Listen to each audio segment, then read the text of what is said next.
Assalamualaikum warahmatullahi wabarakatuh. Yang terhormat Ibu Bapak dosen pengampu serta Kakak asisten dosen, perkenalkan saya Aisyah Zara Putri Setiawan, NIM 199200028. Izinkan saya untuk mempresentasikan hasil tugas besar mata kuliah Teknik Komunikasi dan Presentasi PL 1202. Adapun aspek yang akan dibahas adalah aspek pengelolaan sampah di perkotaan dengan judul Analisis Overcapacity Tempat Pembuangan Akhir Cipecang. Tempat pembuangan akhir Cipecang merupakan satu-satunya tempat pembuangan akhir yang dimiliki oleh Kota Tangerang Selatan. Terletak di Kecamatan Serpong dengan luas total sebesar 14 hektar, TPA Cipecang memiliki kapasitas mencapai 535.500 meter kubik per tahunnya.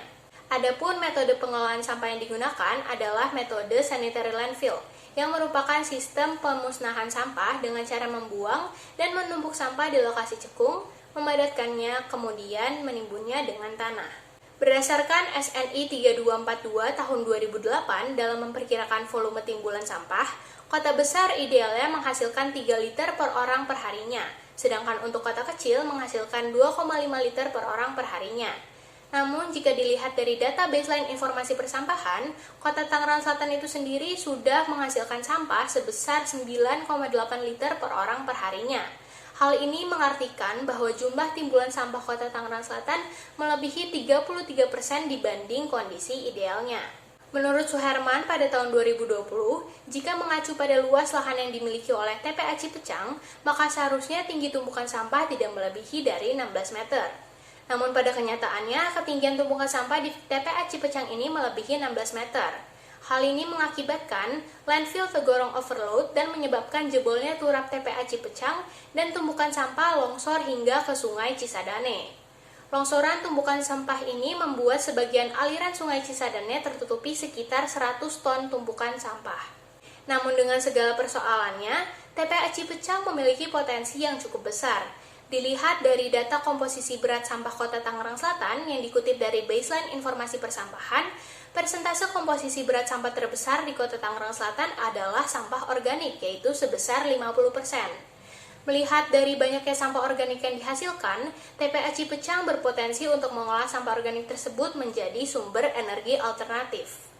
Menurut BKPM pada tahun 2020, hal ini terbukti karena market sounding proyek pembangkit listrik tenaga sampah atau yang biasa dikenal dengan PLTSA Cipecang diminati oleh kurang lebih 300 peserta dari perusahaan swasta nasional maupun asing dan juga BUMN.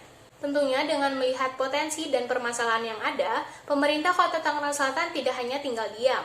Pemerintah telah mengadakan kerjasama terkait rencana menjadikan TPA Cilowong yang dimiliki oleh Kota Serang sebagai tempat pembuangan sementara untuk menampung sampah dari Kota Tangerang Selatan.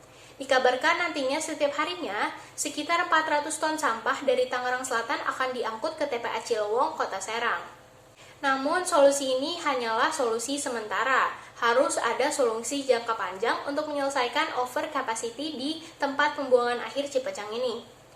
Melihat kondisi keterbatasan lahan yang dimiliki oleh Kota Tangerang Selatan, maka sangat tidak memungkinkan jika dibangun TPA lain di daerah ini. Maka dari itu harus dilakukan beberapa perbaikan dalam metode pengelolaannya. Melihat metode pengelolaan sanitary landfill yang kurang efektif untuk TPA Cipecang, maka untuk alternatif pengelolaannya dapat menggunakan metode insinerasi, yaitu teknik pembakaran sampah yang sudah aman bagi lingkungan yang telah memenuhi persyaratan dari Kementerian Lingkungan Hidup sesuai dengan keputusan Kementerian LH nomor 13/Men-LH/3/1995. Dengan solusi yang ada, kita sebagai masyarakat juga tentunya harus ikut serta dalam mengatasi persoalan sampah ini. Hal kecil yang dapat dilakukan adalah dengan mengaplikasikan metode 3R, yaitu reuse, reduce, dan recycle. Adanya kerjasama yang baik antara masyarakat dengan pemerintah tentunya akan mempercepat persoalan ini agar teratasi dengan baik. Sekiranya sekian dari saya, kurang lebihnya mohon maaf. Terima kasih atas perhatiannya. Wassalamualaikum warahmatullahi wabarakatuh.